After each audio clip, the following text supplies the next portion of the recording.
twin girls from Virginia vanished on a cruise ship holiday, leaving their single mother's world torn apart. But 10 months later, a suitcase washes up on the shore, and what they find inside leaves everyone in shock. Rachel Marin sat in the dimly lit living room of her small Charlottesville home, surrounded by the remnants of a 10-month investigation that had yielded nothing but dead ends. Missing persons flyers with the smiling faces of her twin daughters were scattered across her coffee table, some with corners curled from handling, others faded from sunlight that streamed through the blinds she rarely adjusted anymore. Police reports and case files formed precarious stacks on her desk, a collection she'd read so many times she could recite passages from memory. Beside her armchair, a small table held a dozen unopened sympathy cards. Rachel couldn't bring herself to read them. Acknowledging the condolences felt too much like accepting her daughters were gone forever. She rubbed her tired eyes and set down the case file she'd been reviewing, the one detailing the 4th day of their cruise vacation, when 8-year-old Rayleigh and Millie had vanished without a trace. Her gaze drifted to the sympathy cards. Maybe today she would finally open one. Maybe today she would allow herself to feel what others already assumed, that her girls were never coming home. Rachel's fingers had just touched the envelope when her phone rang. The screen displayed Detective Mace Alvarez. Her heart quickened as she answered. "Detective? Any news?" she asked, her voice betraying the fragile hope she still clung to. She expected the usual, a tip that led nowhere, a sighting that couldn't be verified, or just a courtesy check-in. "Rachel." Alvarez's voice was different today, tight, controlled, with an undercurrent she hadn't heard before. "I've just received information from the police department in Ocracoke Island, North Carolina." She straightened in her chair. "What kind of information?" There was a pause on the other end. "I need to warn you that what I'm about to tell you is disturbing. A local fisherman found a suitcase containing remains. Remains we believe might belong to one of your daughters." The room seemed to tilt sideways. Rachel's hand gripped the phone so tightly her knuckles turned white. "What?" The word came out as barely a whisper. "I can't explain everything over the phone," Alvarez continued. "We're flying to North Carolina together. The suitcase also contains personal items and objects that we need you to identify immediately." "When?" Rachel asked, already on her feet, moving toward her bedroom on unsteady legs. "I'll pick you up in an hour. The evidence is being held at a forensic lab attached to the Sheriff's Department in North Carolina. It contains remains, so they're waiting for our arrival before proceeding further." After hanging up, Rachel noticed tears had slipped down her cheeks. She moved mechanically through her home, still in disbelief, as she packed a small overnight bag. Her mind spun with memories from 10 months ago, the cruise she had worked overtime to afford, a vacation meant to create lasting moments with her daughters. She recalled the restaurant where they'd stopped for a late lunch after swimming. It had been quiet just past 3:30 p.m. with minimal staff.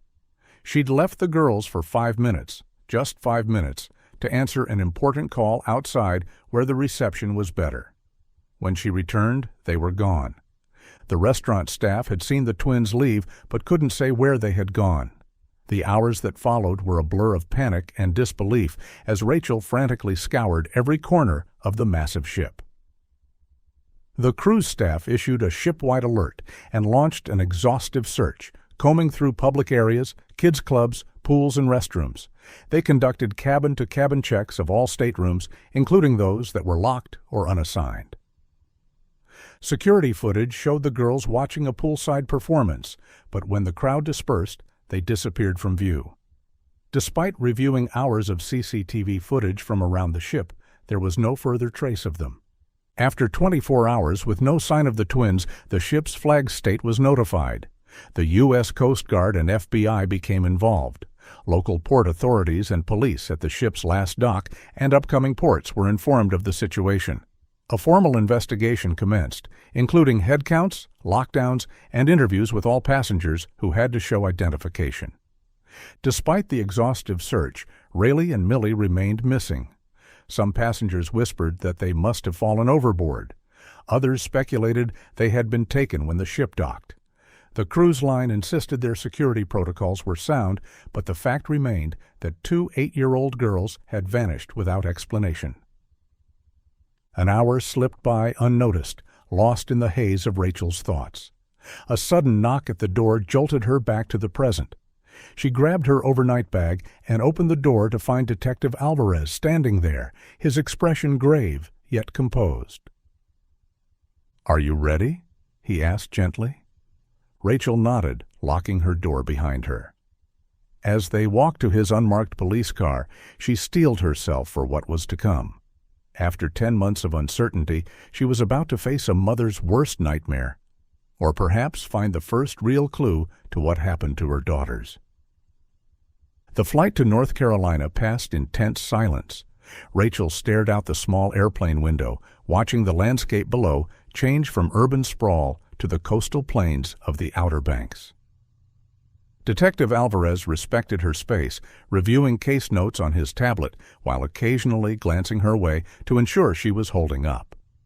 When they landed, a local officer met them at the regional airport and drove them to a modest sheriff's substation near the edge of town. The building was utilitarian, a single-story brick structure set back from the road, surrounded by pine trees that swayed in the coastal breeze. "The forensic materials from Ocracoke Island were sent here," Alvarez explained as they approached the entrance. "It's the nearest facility equipped to handle this kind of evidence."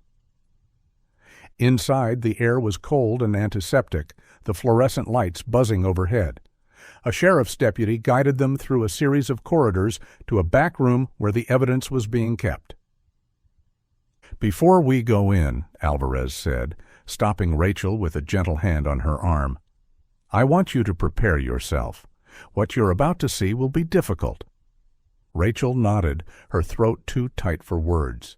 They were given masks and sterile gowns to wear. As they entered the examination room, Rachel noticed a weathered man in his 50s standing to one side, speaking quietly with an officer. His hands were rough and calloused, his skin tanned from years under the sun. "Mrs. Marin," the sheriff said, "this is Curtis Bannister, the fisherman who found the suitcase." The man stepped forward, his expression a mix of sympathy and discomfort. "I'm sorry about your loss, ma'am," he said, his voice gravelly. "I wish I'd found something different that day." Rachel managed a nod of acknowledgment before her attention was drawn to the center of the room. There, on a large stainless steel table, lay the suitcase. It was medium-sized, square, and had clearly been subjected to the harsh elements of the ocean. The once blue material was faded to a grayish hue, its seams warped and bulging from long exposure to salt and sun. A medical examiner stood nearby, waiting for their acknowledgment before he proceeded. "Mrs. Marin, we've documented everything as it was found," he explained. "I'll show you the contents now." Rachel braced herself, gripping the edge of a nearby counter as the examiner carefully lifted the lid of the suitcase. She gasped, tears immediately beating in her eyes. Inside lay the badly decomposed remains of a small child.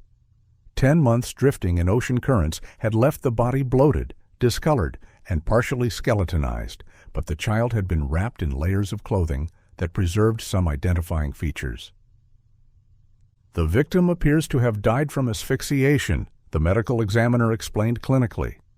"There's no evidence of blunt force trauma, no sharp injuries, no blood.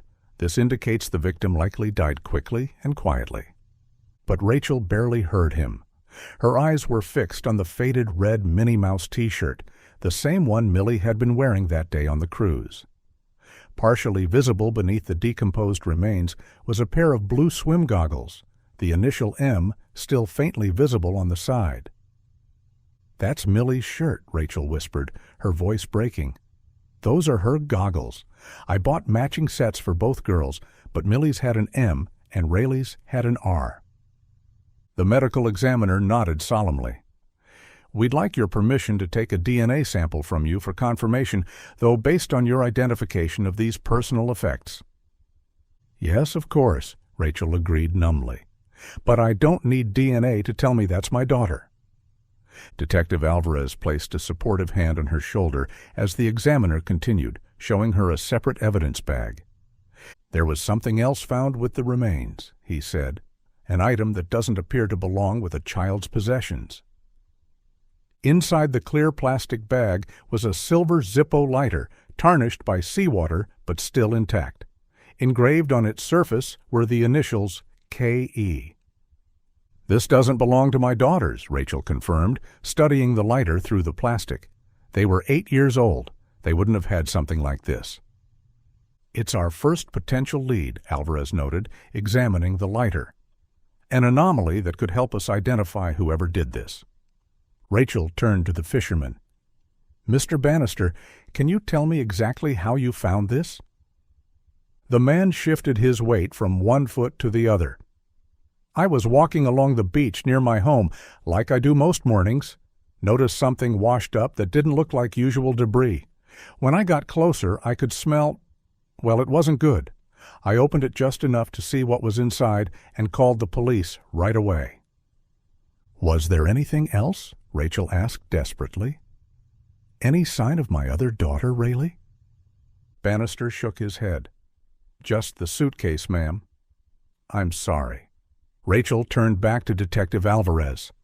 "Why would someone put Millie in a suitcase and throw it into the ocean?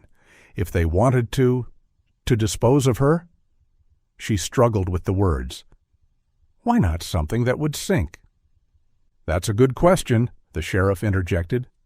"This style of suitcase is made of a material that actually becomes buoyant when submerged. If the perpetrator didn't weight it down properly, it would eventually float to the surface and drift with the currents." "What happens now?" Rachel asked, looking between the officers. "We process all the evidence," Alvarez explained. "The suitcase itself is an older model with distinct characteristics. Not many people use this type anymore. We'll track down where it was sold and try to identify who purchased it. Same with the Zippo lighter." The sheriff pointed to the partially peeled price sticker on the bottom of the lighter. "There's a store logo still visible here. It's not from any major chain that I recognize, but it might give us a lead." Rachel peered at the sticker, feeling a flicker of recognition. "That pattern seems familiar somehow, but I can't place it." "May I take photos?" she asked, already reaching for her phone. "Of course," the sheriff nodded. "We'll also send you digital copies of all evidence photos and reports." As Rachel took pictures, Alvarez continued discussing the case with the local authorities. "With these findings, we're officially reclassifying this from a missing persons case to a homicide investigation," he stated. "We'll need to coordinate with the cruise line again, review all security footage, and re-interview key personnel who were working that day. We'll also need to map the ship's route against ocean currents to determine where the suitcase might have been dropped." The sheriff nodded. "Our forensic team will complete their analysis of the remains and all items found in the suitcase. We've already begun DNA testing." "Mrs. Marin," Alvarez turned to Rachel, "we'd like you to stay in the area for a few days. We'll need additional statements from you as the investigation progresses." Rachel wiped a tear from her cheek and straightened her shoulders. "I understand. Before I go to wherever I'm staying, I'd like to visit the beach where the suitcase was found." Alvarez exchanged glances with the sheriff. "Are you sure that's wise?" "I need to see it," Rachel insisted, a new determination in her voice. "I need to stand in that spot. I have to be strong enough to face this if I'm ever going to find Rayleigh." After a moment's consideration, Alvarez nodded. "All right, I'll accompany you. I should see the location myself anyway." "I can take you both there," Bannister offered. "My boat's docked nearby, and some of the investigation team is still at the site." Rachel nodded gratefully. "Thank you. I'd appreciate that." The journey to Ocracoke Island took just under an hour by boat. Rachel sat at the bow, her face turned into the salt spray as Curtis Bannister navigated the choppy waters separating the barrier islands from the mainland. Detective Alvarez sat beside her, alternating between making calls to update his department and watching Rachel with concern. "It's just over there," Bannister called over the engine noise, pointing toward a stretch of shoreline ahead. "That's where I found it."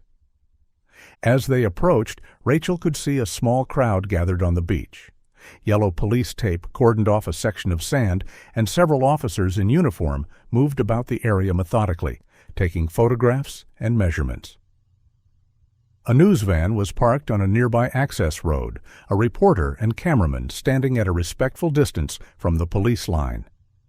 Bannister skillfully guided the boat toward a small dock extending from the shore. Once secured, he helped Rachel and Detective Alvarez disembark onto the weathered wooden planks. "This way," he said, leading them down the dock and onto the beach. The sand was cool beneath Rachel's feet as they approached the cordoned-off area. An officer lifted the tape to allow them access, nodding in recognition to Detective Alvarez. "Mrs. Marin," the officer said solemnly, "we're very sorry for your loss." Rachel acknowledged him with a slight nod, her eyes fixed on the depression in the sand where the suitcase had been found. Though the actual suitcase had been removed, the investigators had preserved the site for further evidence collection. "Right here," Bannister said, stopping at the edge of the depression. "This is exactly where I found it. The tide was going out, and it had just been left on the sand." Rachel stared at the spot, trying to process that this remote, beautiful stretch of beach was where her daughter's remains had come to rest after 10 months adrift. She crouched down, her fingers digging into the cool, damp sand. "There must be more evidence," she whispered, sifting the grains through her fingers. "Something else that could tell us where Rayleigh is." Detective Alvarez knelt beside her, gently placing a hand on her shoulder. "The forensic team has been very thorough, Rachel. This is a significant lead after 10 months of searching. We'll find Rayleigh, too." A few feet away, the news reporter had noticed their arrival and was speaking urgently to her cameraman. Alvarez saw them and frowned. "Let me handle the press," he said, rising to his feet. "You take a moment here." As Alvarez walked over to speak with the reporter, Bannister remained with Rachel. "There's an accommodation not far from here," he said after a moment of respectful silence. "A small cabin resort where you could stay tonight before heading back to the mainland tomorrow. The owner's right over there, actually." He nodded toward a middle-aged man standing with the other onlookers beyond the police tape. Rachel wiped her eyes and stood up. "I think I'd like that. I don't want to leave just yet." "I understand," Bannister said kindly. "When my son went missing in a boating accident 5 years ago, I couldn't leave the harbor for weeks. Sometimes you need to be close to the last place they were." Rachel looked at him with sudden understanding. "Did you ever find him?" Bannister shook his head. "The sea keeps its secrets, but at least I know where to go when I want to talk to him." When Alvarez returned, Rachel told him of her plan to stay overnight. He nodded thoughtfully. "That's fine, but I'm going to assign an officer to stay with you for protection. Until we know more about what happened to your daughters, we need to be cautious." He called over a female officer who had been helping with the scene investigation. "Officer Martinez will accompany you to the cabins and remain with you overnight."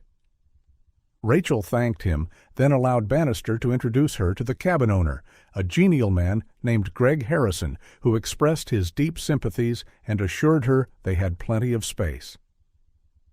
"It's not tourist season yet," Harrison explained, as they walked the short distance to the cluster of beachfront cabins. "You'll have all the privacy you need." The cabin was simple but clean, a single room with a queen bed, small kitchenette, and bathroom. A covered porch faced the ocean, with 2 Adirondack chairs positioned to watch the waves. After settling her things inside, Rachel found herself drawn to the porch. Officer Martinez took up a discreet position nearby, giving her space while maintaining her protective watch. A young waitress brought Rachel a mug of coffee, offering it with a sympathetic smile. "Welcome drink on the house. I'm so sorry about your daughter." Rachel accepted the mug with murmured thanks, wrapping her cold fingers around its warmth as she sat watching the waves crash against the shore. The same ocean that had carried Millie's body to this beach continued its eternal rhythm, indifferent to human tragedy. As the sun began its descent toward the horizon, Rachel noticed movement from the cabin directly across from hers. A man emerged, checking his pockets as if ensuring he had everything before departure. He set his bag down on the small table outside his door while he locked up, then headed toward the resort's main office.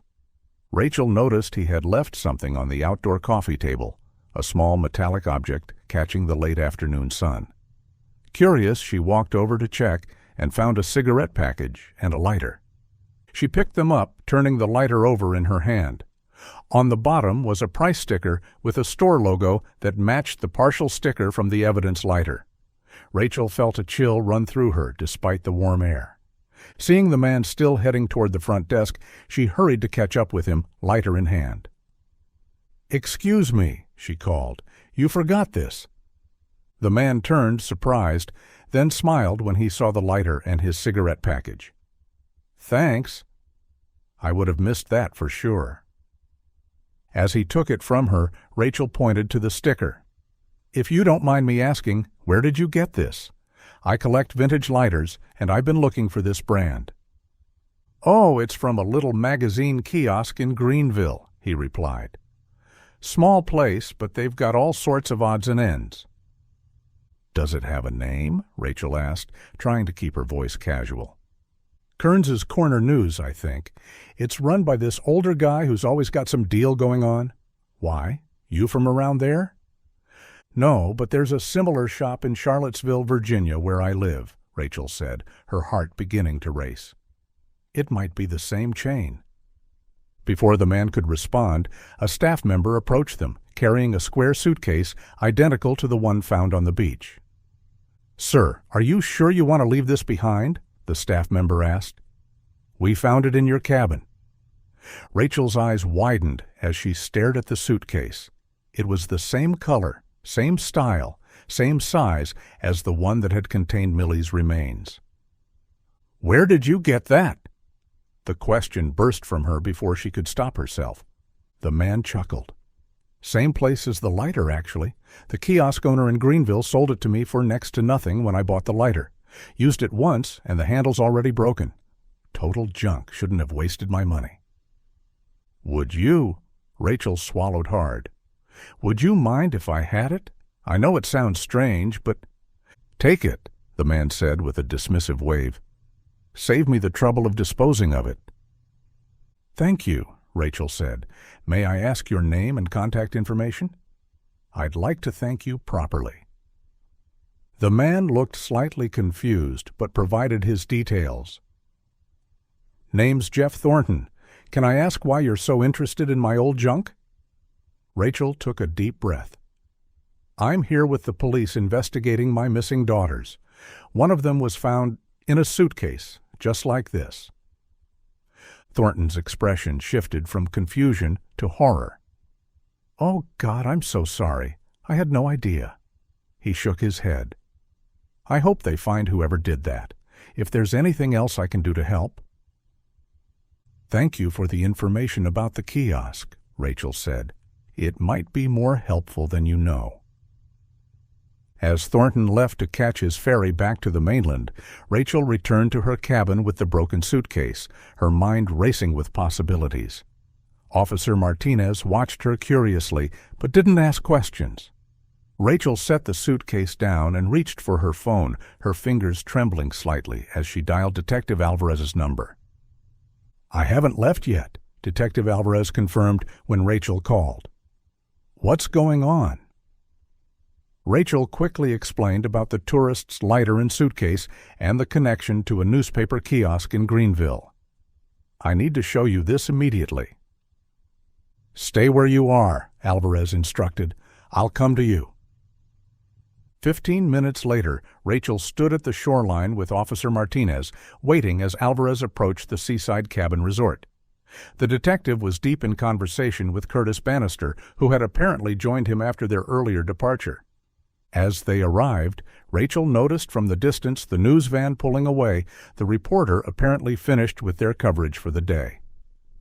"Show me what you found," Alvarez said without preamble. Rachel led him back to her cabin and showed him the suitcase and described the lighter with its price sticker. The man said he bought both items from a magazine kiosk in Greenville called Kern's Corner News. Alvarez's expression sharpened. "Kern's? That's interesting." He grabbed his radio and contacted the station. "I need all available information on a business called Kern's Corner News in Greenville. Owner's name, address, business history, the works." While they waited for the information, Rachel explained how the tourist, Jeff Thornton, had described the owner as an older guy who's always got some deal going on. "If the suitcase matches the one Millie was found in," Rachel said, "and the lighter has the same store sticker as the one with her initials K.E., this can't be a coincidence." Alvarez agreed, examining the suitcase closely. "This could be the break we needed." The radio crackled to life. "Detective Alvarez, we've got that information for you. Kern's Corner News is owned by Douglas Kearns, age 57. The business has 3 locations, the main one in Greenville, one in Charlotte, and a new location opening in Virginia Beach next month. Sending you the Greenville address and Kearns' home address now." Alvarez checked his phone as the information came through. "It's late afternoon, but we still have some daylight left. Let's go check out this kiosk." They boarded the police boat with Officer Martinez and Bannister, who offered to navigate them back to the mainland. The return journey seemed faster, urgency driving them forward as the sun continued its westward descent. Once on the mainland, Alvarez requisitioned a police vehicle, and they drove directly to the address provided for Kern's Corner News. The kiosk was a small, standalone structure in a strip mall parking lot, the kind of place that sold newspapers, magazines, lottery tickets, and a hodgepodge of convenience items. A thin man in his 30s stood behind the counter, arranging a display of cigarettes. He looked up as they entered, his expression neutral. "Can I help you?" he asked. "We're closing soon." Alvarez showed his badge. "Detective Alvarez, Virginia State Police. Are you the owner of this establishment?" The man shook his head. "No, sir. I just work here. Mr. Kearns is the owner." "Is he around?" Alvarez asked. "No, he's rarely here. Moves between the different locations, checking in maybe once a week at each place." "Do you have contact information for him?" The clerk hesitated. "Sure, I guess so." He fumbled beneath the counter and produced a business card with a phone number and address. "Do you sell Zippo lighters here?" Rachel asked, stepping forward. The clerk nodded and gestured to a small display case near the register. "Right here. Got a few different styles." Rachel and Alvarez examined the lighters. They were identical to the one found with Millie, just with different designs and no initials. Alvarez showed the clerk a photo of the evidence lighter on his phone. "Have you seen this specific lighter before? It has the initials K.E. engraved on it." The clerk squinted at the image. "We sell a lot of these, and customers sometimes get them engraved after purchase. But yeah, it looks like ours. Same brand, same model." "What about suitcases?" Rachel asked. "Do you sell those here too?" The clerk looked confused. "No, ma'am. We're a newsstand, not a luggage shop." Rachel exchanged glances with Alvarez. "The tourist said he bought the suitcase here." The clerk shrugged. "Maybe Mr. Kearns sold him one of his personal items? He sometimes brings in odd stuff to sell on the side. I don't ask questions." "Thank you for your help," Alvarez said, taking the business card. "If Mr. Kearns comes in, please don't mention our visit. It's important for our investigation." Back in the car, Rachel suggested they drive by Kearns' home address. "Maybe we can get a look at the place, see if there's anything suspicious." Alvarez nodded. "We can do a drive-by, but I don't have a warrant to search the property yet. We'd need more evidence to get one." They drove through a quiet residential neighborhood of modest single-story homes with well-maintained yards. As they approached the address listed for Douglas Kearns, they slowed down, observing the property from across the street. The house was unremarkable, a pale yellow bungalow with white trim and a neatly mowed lawn. A car sat in the driveway, its license plate partially visible. "Look at that," Rachel said suddenly, pointing to the plate. "The first letters are DK and the last two are KE." Alvarez frowned. "That's interesting, but we can't make assumptions. DK could stand for Douglas Kearns, but KE might be coincidental." They sat watching the house for several minutes, but there was no movement or sign of activity inside. "I think we should head back to the station," Alvarez finally decided. "We need to coordinate with local authorities and develop a proper approach. If Kearns is involved in what happened to your daughters, we need to be strategic." Rachel nodded reluctantly. "I'm exhausted anyway. Could you drop me at the ferry station? I'll go back to the cabin for tonight." "I'd rather not have you take the public ferry," Alvarez said. "Officer Martinez can take you back in the police boat. It's safer and more discreet." They drove to the harbor where Officer Martinez was waiting with the boat. As they approached the dock, Rachel suddenly grabbed Alvarez's arm. "That car!" she exclaimed, pointing to a vehicle waiting in line for the ferry. "It has the same license plate, DK and KE." Alvarez followed her gaze, his expression turning serious as he spotted the car. Through the tinted rear window, they could just make out the shapes of people inside, an adult and what appeared to be a child in the back seat. "That could be anyone," Alvarez cautioned. "Let's not jump to conclusions." But Rachel was already moving toward the ferry line, drawn by an instinct she couldn't explain. "I just want to see who's inside," she called back. "Rachel, wait!" Alvarez hurried after her, but before he could stop her, Rachel had reached the ticketing officer who was checking each vehicle before allowing it onto the ferry. As she approached, she saw the driver's window roll down to present tickets to the officer. In the back seat sat a child with an adult female. The child seemed agitated, squirming against the woman's restraining arm. From this distance, Rachel couldn't clearly see the child's face, but something about the girl's profile and hair color triggered a visceral recognition. "Rayleigh," she whispered, her heart pounding. "That's Rayleigh." "Rachel." Detective Alvarez caught up to her, taking her arm. "You can't just approach random vehicles. We don't have enough evidence." "It's her," Rachel insisted, pulling away from his grip. "I saw her face just for a second. That's my daughter." Alvarez hesitated, then nodded to Officer Martinez. "Stay with Rachel. I'll speak with the ferry officer." He approached the ticket booth, speaking quietly with the officer who had been checking vehicles. The two men glanced toward the car with the DKKE license plate, which was now 3 vehicles away from boarding the ferry. After a brief conversation, Alvarez returned to Rachel. "They're going to do a secondary check on that car, just to be safe." Rachel watched anxiously as the line of cars inched forward. When the target vehicle reached the checkpoint, the ferry officer signaled for it to pull aside for additional verification. Through the tinted window, Rachel saw the driver speaking animatedly on a cell phone. Then, suddenly, the car doors flew open. A man in his 50s emerged from the driver's side, while a woman in her 30s got out from the back, pulling a young girl with her. "That's them!" Rachel cried. "That's Rayleigh!"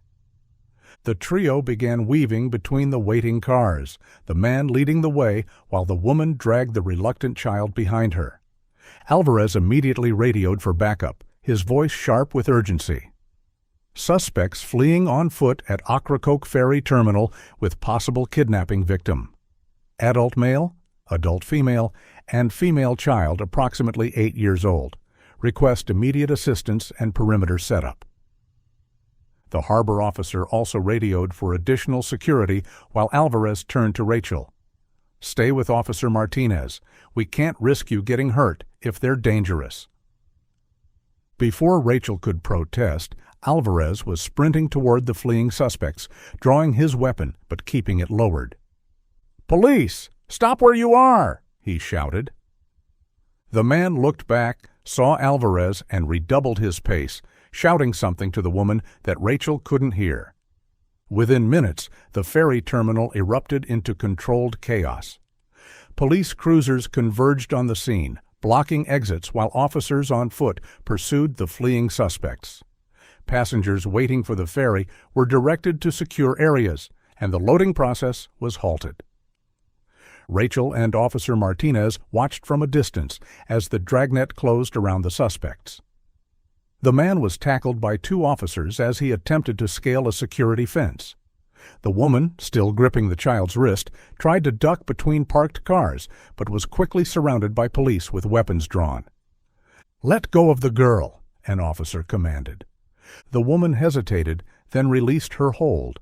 The child immediately broke away, looking around frantically until her eyes landed on Rachel. Even from a distance, there was no mistaking the recognition that flashed across the girl's face. "Mom!" she screamed. "Mom!" Rachel broke free from Officer Martinez and ran toward her daughter, meeting her halfway across the parking lot. She dropped to her knees, gathering Rayleigh into her arms with a sob of relief and disbelief. "Rayleigh! Oh my God, Rayleigh!" she cried, holding her daughter tightly, feeling the girl's thin body trembling against hers. Rayleigh clung to her mother, sobbing incoherently, her words muffled against Rachel's shoulder. Alvarez approached them, his expression a mix of relief and professional concern. "We've got them both in custody," he said quietly. "Rachel, we need to get you and Rayleigh someplace safe while we process the suspects." Rachel nodded, unwilling to release her hold on her daughter. "Who are they?" she managed to ask. "IDs identify them as Douglas Kearns and Kathy Evans," Alvarez replied. "Husband and wife, according to their documentation." Rachel's eyes widened. K.E. Kathy Evans, the initials on the lighter. Alvarez nodded grimly. "We've impounded their vehicle and are obtaining a warrant to search it now. Preliminary inspection shows multiple suitcases in the trunk and some concerning materials in the back seat." Rachel looked down at Rayleigh, really seeing her for the first time since their reunion. The girl was frighteningly thin, her once fair skin unnaturally tanned, as though she had been artificially darkened. Her hair had been cut shorter than Rachel had ever kept it, and her eyes held a wariness that no 8-year-old should possess. "She needs medical attention," Rachel said. "An ambulance is already on the way," Alvarez assured her. Within minutes, paramedics had arrived and were examining Rayleigh, who refused to let go of her mother's hand. The girl flinched at the bright penlight the paramedic used to check her pupils, turning her face away with a whimper.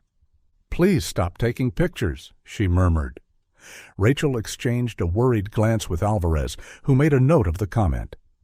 Meanwhile, officers conducting the search of the suspect's car emerged with grim expressions. One approached Alvarez, speaking in a low voice. "We found 2 boxes of illegal magazines in the trunk," the officer reported.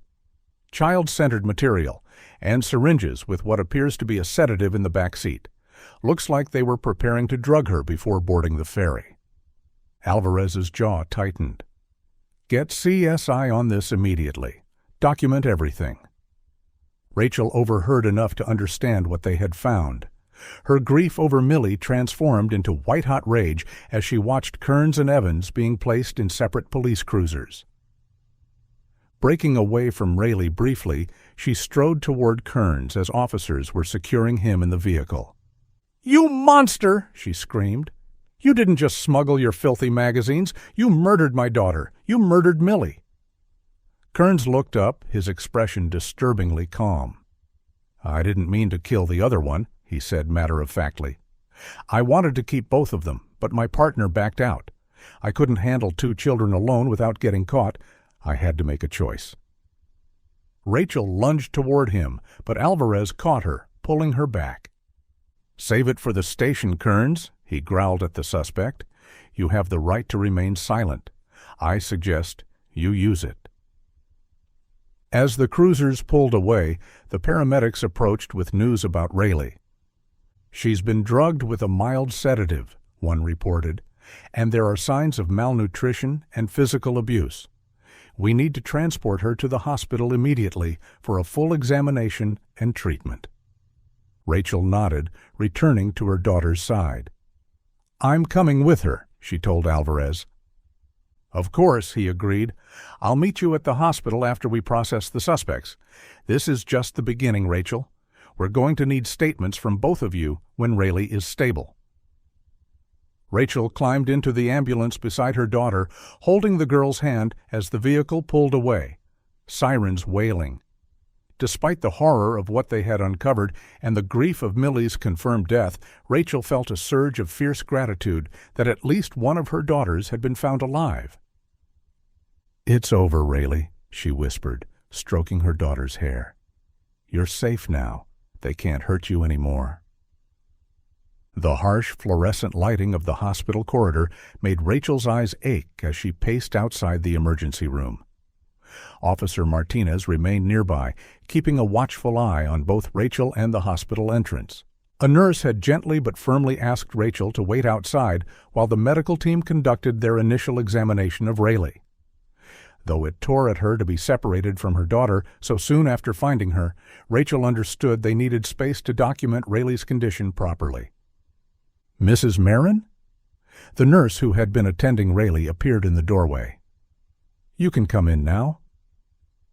Rachel hurried into the room where Rayleigh lay on a hospital bed, looking even smaller and more fragile against the white sheets.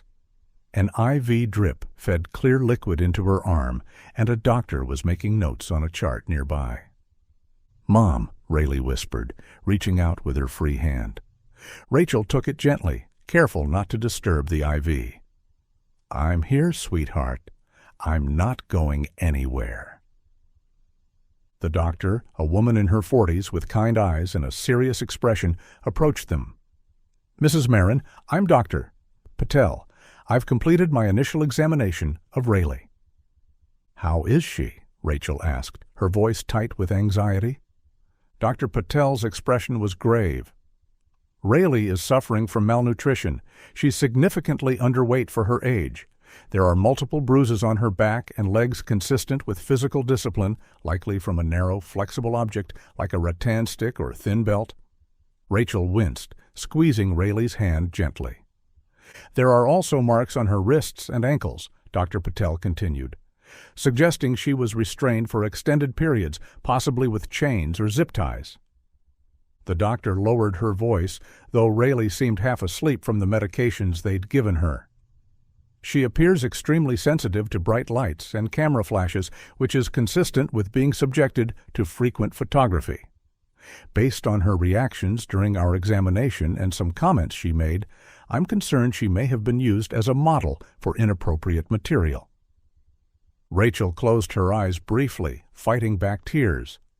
"What's the treatment plan?"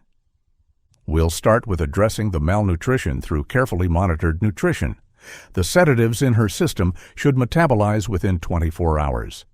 Physically, she should recover relatively quickly with proper care. The psychological trauma, however—" Dr. Patel's voice trailed off. "She'll need specialized therapy, Mrs. Marin. This kind of experience leaves deep scars." Rachel nodded, determination settling in her expression. "She'll get everything she needs, whatever it takes." Dr. Patel squeezed her shoulder comfortingly. "She's a strong girl to have survived this, and having you here will make all the difference in her recovery." After the doctor left, Rachel pulled a chair close to Rayleigh's bed and sat down, maintaining her gentle hold on her daughter's hand. Rayleigh drifted in and out of sleep, occasionally muttering words that Rachel couldn't quite catch. Hours passed this way, with nurses coming and going, checking Rayleigh's vitals and adjusting her IV. Outside the window, night had fallen completely when Detective Alvarez appeared in the doorway. "How is she?" he asked quietly, noting Rayleigh's sleeping form. Rachel gestured for him to join her in the corridor. "Physically, she'll recover," she said once they were outside. "Emotionally, it's going to be a long road." Alvarez nodded grimly. "I have updates from the interrogation. Kearns isn't talking much, but Evans is cooperating. She's looking to cut a deal." "What has she told you?" Rachel asked. "A lot," Alvarez said, rubbing his tired eyes. Kearns and Evans weren't acting alone. They were part of a larger operation that produces and distributes illegal magazines featuring children. Kearns would provide the children, and others would handle the production. Rachel felt sick. How many children are we talking about? Based on Evans's statement, we believe there are at least 10 others currently being held at a property Kearns owns under a different name. We've got teams moving on that location now. And what about my daughters? How did he get to them on the cruise? Alvarez sighed heavily. According to Evans, Kearns boarded the cruise under a fake name using a prepaid card and burner email. He disguised himself as part of the ship's maintenance crew by stealing a uniform from a storage closet early in the trip. He also used a small electronic device to temporarily disable the security camera near where he took the girls. Rachel leaned against the wall, trying to process this information. But how did he get them to go with him? My girls knew better than to go with strangers. Evans said he'd been watching them earlier in the cruise. He saw them enjoying one of the magic shows and used that to his advantage. When he encountered them alone, he performed a simple card trick he'd learned from watching the ship's magician. Once he gained their trust, he led them to a crew hallway where there were fewer cameras. Rachel closed her eyes, imagining her trusting daughters following a kind man who showed them magic tricks. And Millie? What happened to her? Alvarez's expression darkened. Evans wasn't there for that part, but from what Kearns told her later, he had originally planned to take both girls. But his partner at the time, not Evans, backed out when he realized there were twins. Apparently, keeping 2 children would have been too risky and complicated. So Kearns... Alvarez paused. He suffocated Millie. No struggle, no blood, no noise. He wrapped her in her clothes, placed her in the suitcase, and disposed of it overboard that night from an unsecured deck area where waste is sometimes jettisoned. Rachel pressed a hand to her mouth, fighting back a sob. And Rayleigh? How did he get her off the ship? He kept her hidden in his cabin bathroom until they docked in Key West the next morning. He drugged her just enough to keep her compliant but responsive, and threatened her about Millie.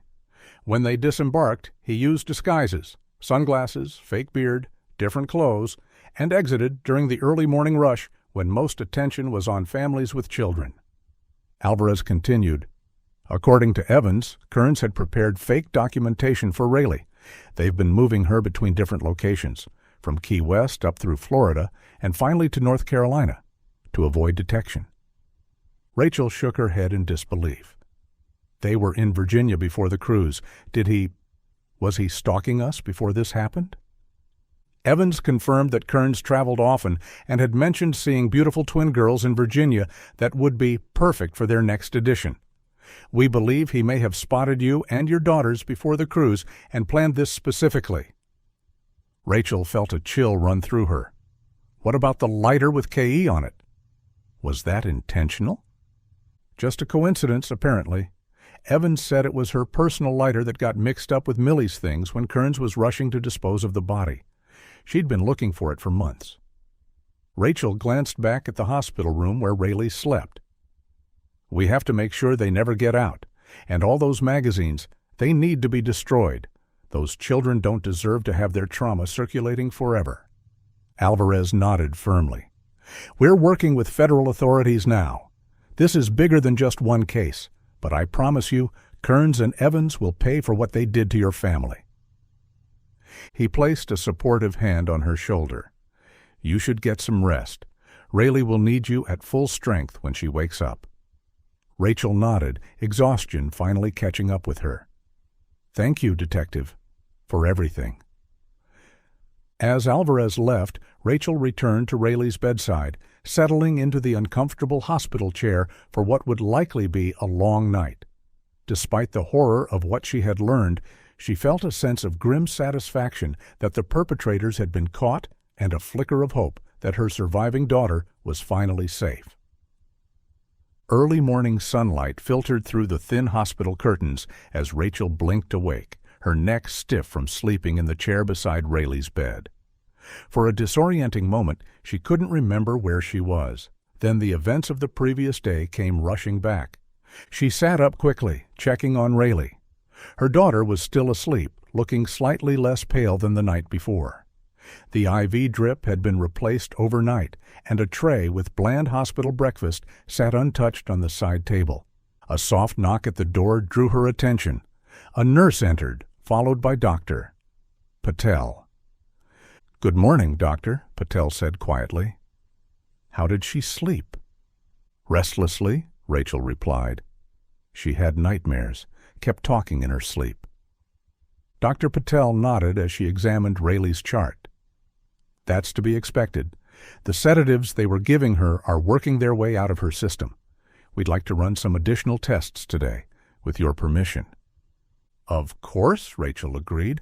"Whatever she needs." As the doctor continued her examination, Officer Martinez appeared in the doorway, looking like she, too, had spent an uncomfortable night in a chair. "Mrs. Marin," she said, "Detective Alvarez called. He's on his way here with an update." Rachel nodded gratefully. "Thank you for staying all night." Martinez offered a tired smile. "Just doing my job, ma'am, though I have to admit, I've never seen a case like this in all my years on the force. You're one lucky woman to have found your daughter alive after all this time." Rachel looked down at Rayleigh's sleeping form. "If I were lucky, I wouldn't have lost either of my daughters to begin with." Martinez's expression softened. "I'm sorry, that was insensitive of me." "No," Rachel sighed. "You're right in a way. Many parents never get closure, never find their missing children. At least I have Rayleigh back, and I know what happened to Millie."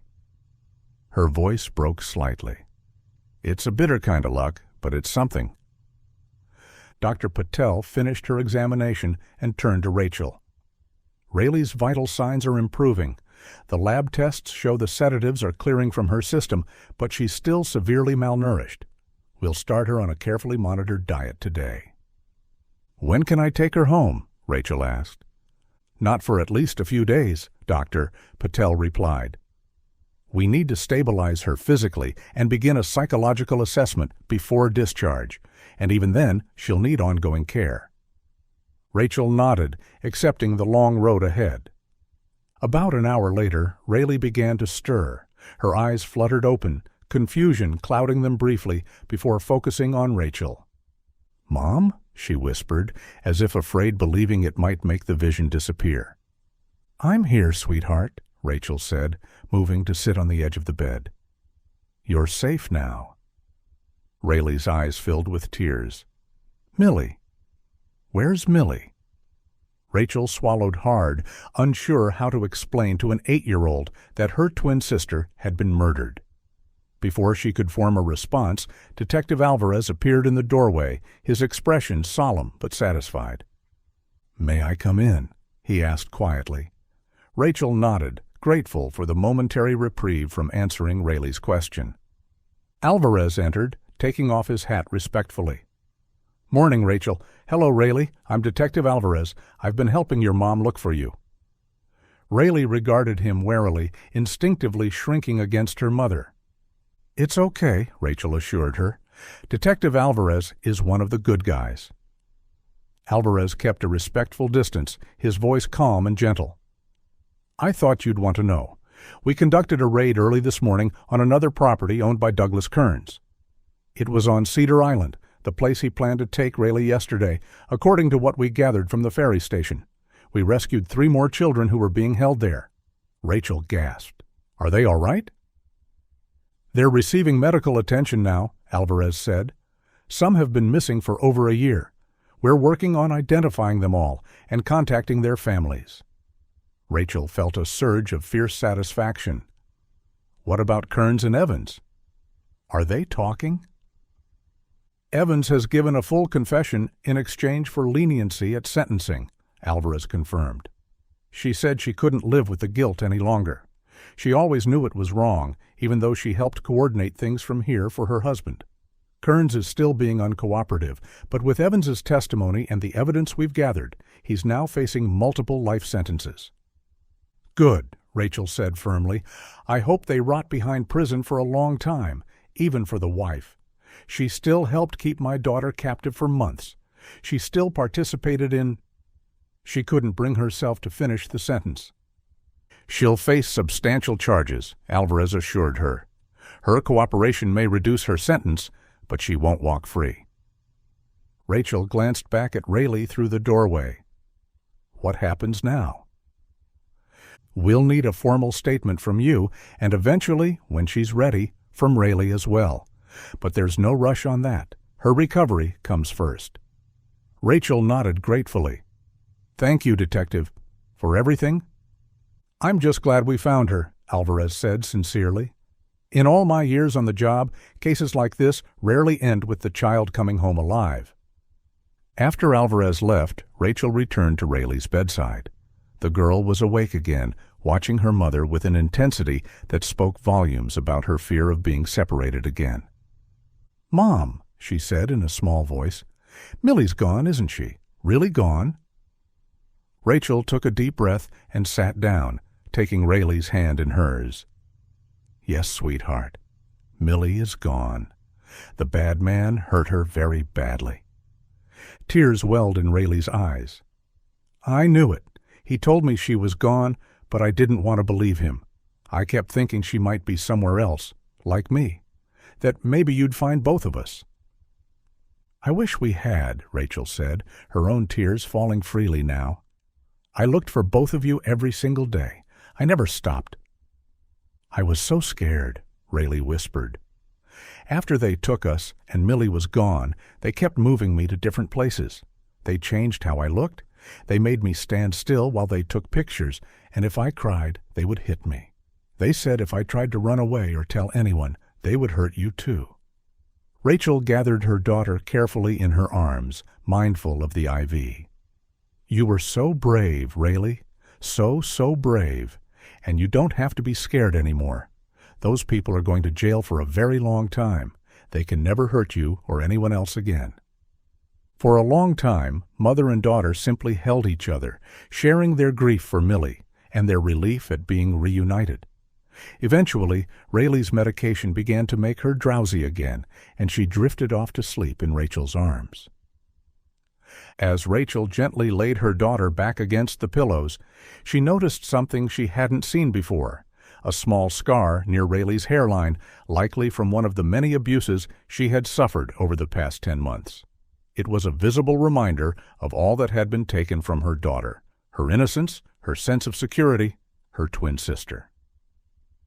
But looking at Rayleigh's sleeping face, Rachel also saw strength there, the same determined spirit that had helped her survive her ordeal. It would be a long road to recovery, filled with therapy sessions, nightmares, and painful memories. There would be a funeral for Millie, and days when grief would overwhelm them both. Yet, for the first time in 10 months, Rachel felt something like hope stirring within her. They would build a new life, one that honored Millie's memory while allowing Rayleigh to heal and eventually thrive again. We're going to be okay, she whispered, smoothing Rayleigh's hair back from her forehead. Somehow, someday, we're going to be okay. Outside the window, the morning sun continued its climb into the sky, casting long shadows that gradually shortened as the day progressed. A silent reminder that even after the darkest night, dawn eventually comes.